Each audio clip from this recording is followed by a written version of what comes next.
Welcome to Lead with Hope with Brandi Kelly, the podcast where we explore the power of hope, leadership, and resilience in today's world.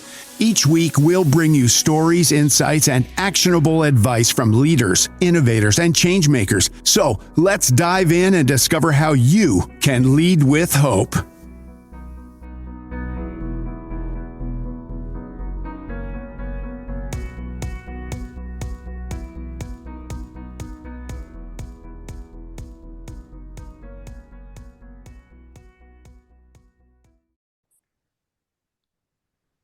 Hey, everybody. Welcome to the Lead with Hope podcast. Today, my guest is Ray Flores. Christian is an entrepreneur, high-performance coach, evangelist, and philanthropist. His global experiences have uniquely positioned him as a compelling leader. From a childhood as a refugee in Chile to witnessing significant historical events across continents and entertaining millions, Christian's journey has forged extraordinary resilience and success. So I'm excited, Christian, to welcome you to the Lead with Hope podcast and hear about your story. Delighted to be here, Brandi. Thank you. Yeah, so tell us, who are you? Tell us a little bit more about your story and what really fuels your purpose and your passion. I'm a confusing individual because I have sort of this very eclectic background, and I think probably the thing that you might want to know is that I witnessed a lot of drama early on in my childhood and basically changed 4 countries by age 7. Wow. And basically it was, civil unrest, military coup. My dad was in a concentration camp. We were refugees. We went from Latin America to Europe, then to Africa. In Africa, there was a civil war going on like a year in, so we saw a lot of that stuff. And then eventually we made it up. My mom is Russian, my dad's Chilean, to Russia. And it was still in the Soviet time, so we saw the whole thing collapse, and that was right about when I was graduating from college. So I basically managed to see 3 powerful historical events and witness them by my early 20s, So that shapes you in a certain way, right? And, I sort of ended up having an eclectic career as well, I think just because of the type of environment I was in, moving around when I was a kid. And I ended up basically having several careers. The first one was very successful. I was an artist in all of that post-Soviet space, 15 different countries, and it's one of the top pop artists there. And we produced other bands. We did a lot of media. That's essentially eventually led to starting a couple of companies in the US. One was a production company for music and music videos that lasted a few years. Then it sort of failed and fizzled out. And I started another one called Third Drive Media, which I still have, which basically works on consulting, brand strategy, media for small businesses, founders, nonprofits. The other thing that emerged from it is basically my coaching. And that was essentially rooted in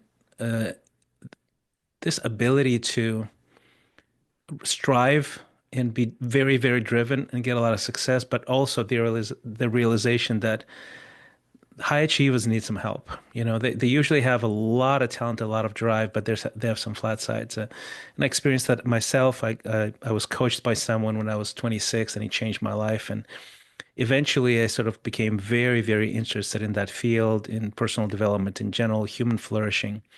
So I started doing that as well. Yeah. And I think that just finding your purpose and your passion can Yeah. be so impactful for you and for those that you serve. Yeah. Um, Yeah. Yeah. for me, it's about leading with hope, and hope is an acronym for habits, optimistic outlook, passion, purpose, perseverance, and excellence. And it's about that human flourishing, Christian. It's about helping people through an intentional practice of self-reflection Hmm. build their self-awareness and self-efficacy. And so for you in your coaching business, in your journeys in life, which one of those letters or constructs resonate most with you and why? Okay, give them back to me and I'll tell you. Okay. The first one is habits, H. Habits. Okay. O is that optimistic outlook. So that's that mindset piece. Yeah, yeah. Okay. And then P is what it's rooted in, your purpose, your passion, your Mm-hmm. ability to Mm-hmm. persevere. Mm-hmm. Some people talk about those three constructs together as grit, having that grittiness. Mm-hmm. And then finally, excellence, that pursuit of excellence. Yeah. Okay, so actually they all resonate. Yeah, But I I love that. can why don't I give you all four then, right? Okay. Is that Yeah, that's acceptable? perfect. All right. Absolutely. Okay, so let's start with the first one, which is habits. Mhm. Uh, up, it's you do not rise, in the words of James Clear, to Mhm. the level of your aspirations. You fall to the level of your habits. And uh, one of the sort of pillar things that we work on with my clients is those things, right? It's everything from your first morning routine, how you batch your tasks, how you rest, the rhythms of life, intense work, intense relaxation, how to reset, how to switch from one mode to another when it comes to the type of work that you do during the day, etc. So habits are everything. I'm all about habits. Okay. All right. So the second one is optimism. Mhm. Uh, Optimism, absolutely. I mean, if I tell you all the stuff that I've seen, Mhm. usually the response that I get is, "How are you not bitter?" I've actually gotten that question, in my and the answer is optimism. Yeah, you sort of decide to reframe the things that you've experienced in a way that actually propels you forward. So it's an extraordinary skill, and it is a skill. I don't think it's a predisposition like a well. Let's put it that way. What studies show is that you inherit your natural predisposition about 50% from your parents, Mhm. right? Right. So if your parents were gloomy, you're probably 50% gloomy. But the other 50% is entirely based on what you develop yourself to be. And I would still argue that you can overcome the other 50% quite, if you work hard enough. Right. Maybe it's a baseline that you start with, but who wants to stay with a baseline? Right. So I would say that, and I'm definitely a very optimistic guy. There's also a lot of real techniques and strategies for happiness. Mhm. Lots of studies around that, and we work on those things as well. Okay, the third one is It's the three P's: purpose, purpose. passion, and perseverance. I would say purpose for me. Hmm.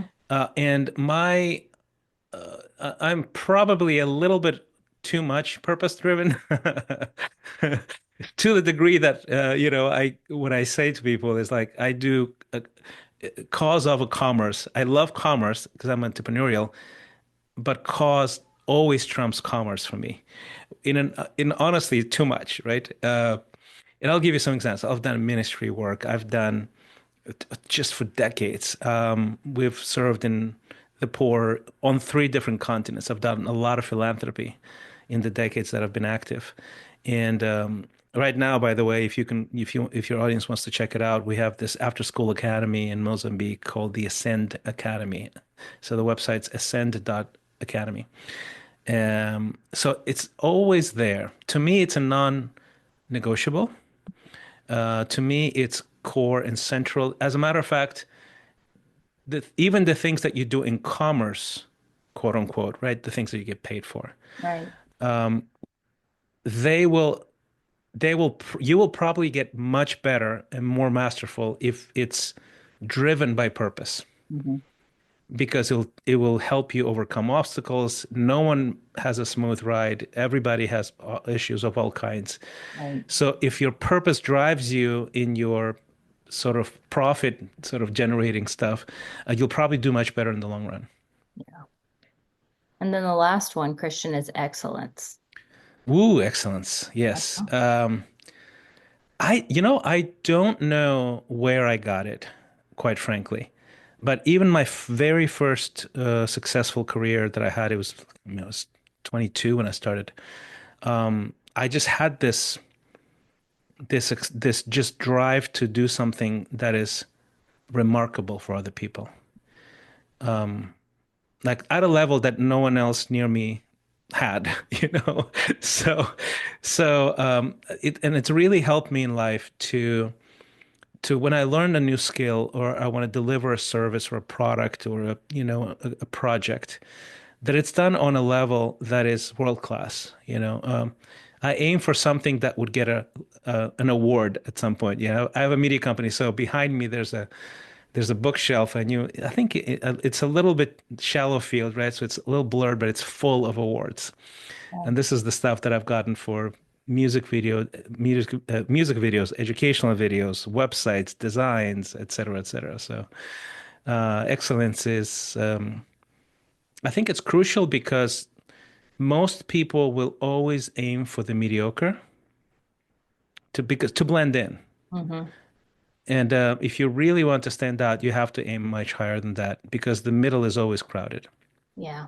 And I think excellence too is something that's developed over time. So like you Hmm. talked about habits that's everything. Habits is the cornerstone. And you Yeah. start by developing those habits that are going to help drive you towards excellence. But it Hmm. happens over time through consistent, intentional efforts. But you Yeah. got to get clear about why you're doing what you're doing. And you talked about an early obstacles, early trauma, early adversity in your life. And so, if you don't mind, can you tell us about how that shaped you and kind of propelled you to where you are today? Yes, I can. So I'll give you three things. I can list more things, but three things. And what I want to make is sort of a connection between the difficulty and obstacles and trauma and a superpower. Okay. So let's say the first one. The first one is you see insane amounts of human cruelty. Like if my dad is in a concentration camp, I'm 5 years old and I'm standing outside of it. My mom's passing food through a soldier, trying to see if he doesn't go hungry. That sort of thing, right? And it's death all around and stuff like that. And you see that multiple times. We see bombings in Africa. We see tanks in the streets of Moscow. You sort of develop a tolerance for risk that is way, way, way, way, way higher than the average person. So how does that serve me? So I've done a lot of philanthropic work all over the world, and I would say the average sort of middle class American or whatever probably would hesitate before going to a favela in Rio de Janeiro that is basically governed by drug lords. So go to Tijuana and go some dangerous places, go to the mountains of Guatemala, and go to Ukraine during the war, which we did a couple of years ago. And I just have the ability to totally be okay with that. I'm not crazy. I'm not stupid. I don't have a death wish, but I have a calculated sort of risk tolerance that is present, which gives me the ability to be more effective, for example, in serving the poor. So that's one. Yeah. Another one, I think we moved around a lot, and I had to essentially, as a kid, you want to fit in. Hmm. You want to be accepted by people, right? So if they just move you around four countries by age 7, you never fit in. So I developed, by the time we landed in Africa, I was 7 years old. I developed this almost like this supernatural ability to read people because of the desire to understand and to be understood. And then, of course, I learned 4 languages by age 9. Okay, what's the superpower there? It's super hard. By the time I landed in Africa, my dad told me I was silent for like a year. Like I wouldn't speak in public because I was so confused, culturally confused. But in the long run, what it gave me is this love for people, love for humanity, understanding of different cultures and perspectives and points of views, and how the language communicates just very different energy. And that's culture, right?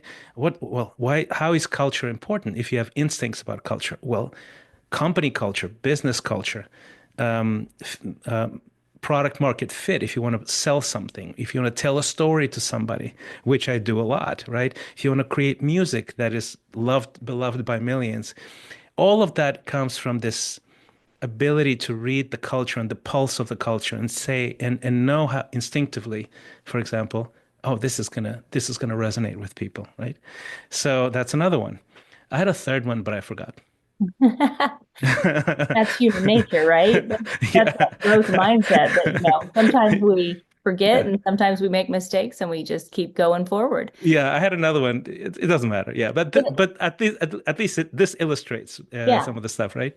and if it comes back to you, you let me know. But Okay. um, going along with what you were talking about with culture, um, I feel like our experiences and our background, it really shapes who we are and who we become. And it's a process. It's a process of becoming. It's a process of striving towards that excellence. Hmm. But we're doing it in community. Hmm. We're doing it together. And I think if we can work together and strive for a better outcome, it's that old cliche that we heard so often during the pandemic, we're better together. And I believe that. And I think we all need that community and we need to feel like are being seen and heard and valued. And that Yeah. only happens in community. Yes, I totally agree with that. Yeah. Yeah. So as we were getting ready to hit record, I was telling you that the majority of my listeners, I believe them to be educators. And so can you connect the dots for them and kind of explain to them how you can serve them or how your message can help them as they're educating today's youth? Um, I would say one thing that I've noticed, and obviously I'm a speaker, I'm a coach, so I'm an educator on a variety of levels, right? Um, I'm not in the classroom, but I am Right. an educator. I would say the thing from research and from personal experience, what I've learned is that the highest impact you can have with the people that you're trying to lead and educate is if you provide an environment that is both high challenge, Hmm. so no participation prizes, okay, Right. and high support. You're accepted. Your mistakes will be not be used against you. I'm here for you. We're here together. Hmm. You know, high support, high challenge. That is honestly the magic formula Hmm. for human flourishing. So it works really well in the cohorts that I have, and I have clients from all walks of life, and we provide a high challenge, high support environment, and people change tremendously. Hmm. So tell us about some of the supports and those services that you provide, Oh, Christian. sure. Yeah, yeah. I'm a high performance coach. What does that mean exactly? It's sort of this niche that sits in the middle between business coach, because we want you to professionally be at the top of your game, at the top of your industry, actually. So it's really good for people who have that aspiration, who feel like that there's more for them. And then at the same time, it's sort of in the middle of business coach and life coach, right? Because life coach is you have to understand that your home life, your spiritual life, your health, your nutrition, all of those things actually are crucial, essential for you to do well in the business side of things in the long run anyway.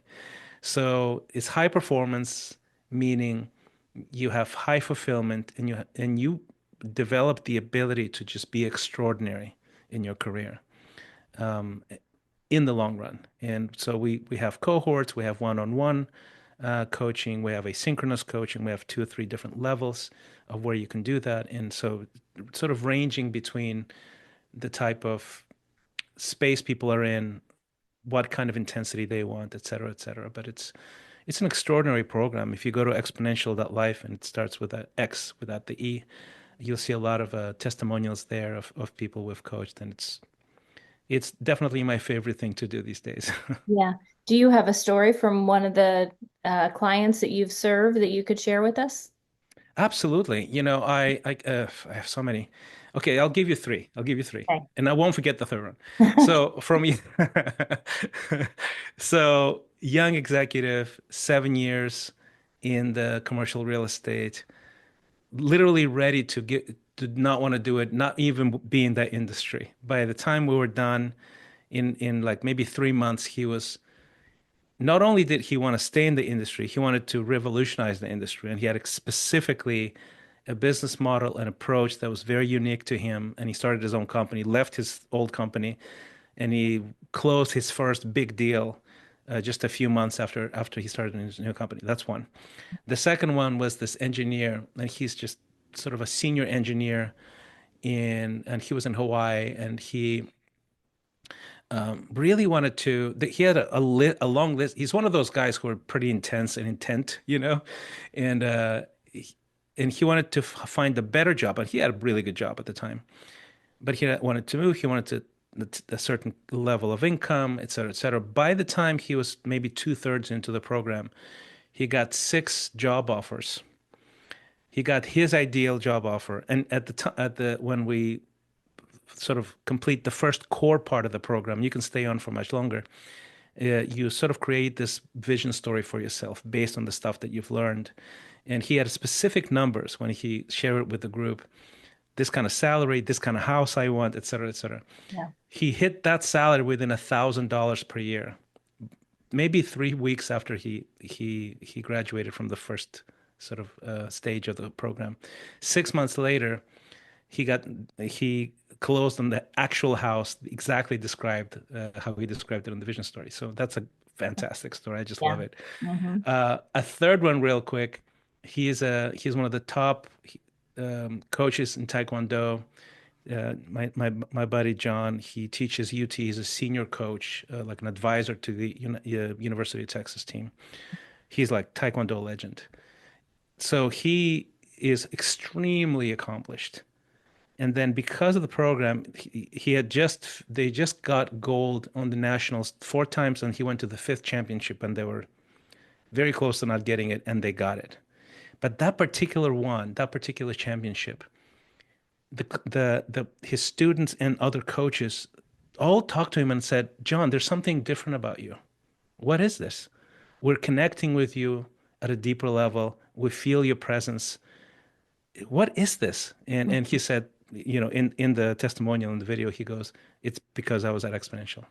Wow, that's cool. And I Yeah. think, you nailed it when you said that the formula for this is high expectations, Yeah. raising that bar high, Hmm. and high support. High And support. I Yes. think that is what we all need, is a lot of support. We need to raise our expectations for ourselves and others.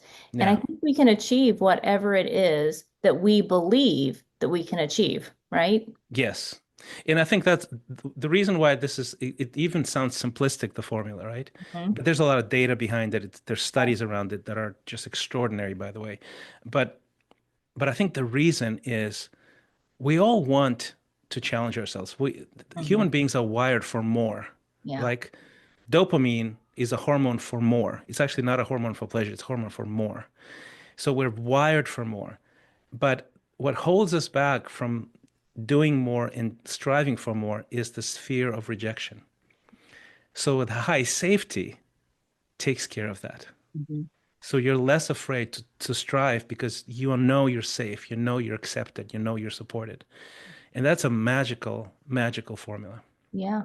A basic human need. We all need community. We want to Yeah. have a sense of belonging, and it sounds like you're providing that for your clients. Yes. Yes. It's just extraordinary. Yeah, it sounds extraordinary. So, Christian, as we wrap up this podcast today, can you tell the listeners how they can connect with you?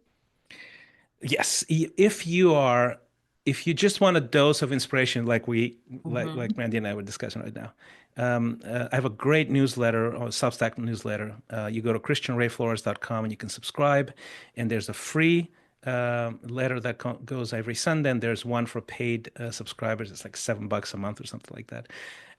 Highly, highly recommend that because it's just, every week, twice a week, you'll get something and you go, I'm glad I read this. I'm glad I watched this. And I put all kinds of resources and books and movies and videos and interviews so it's really great.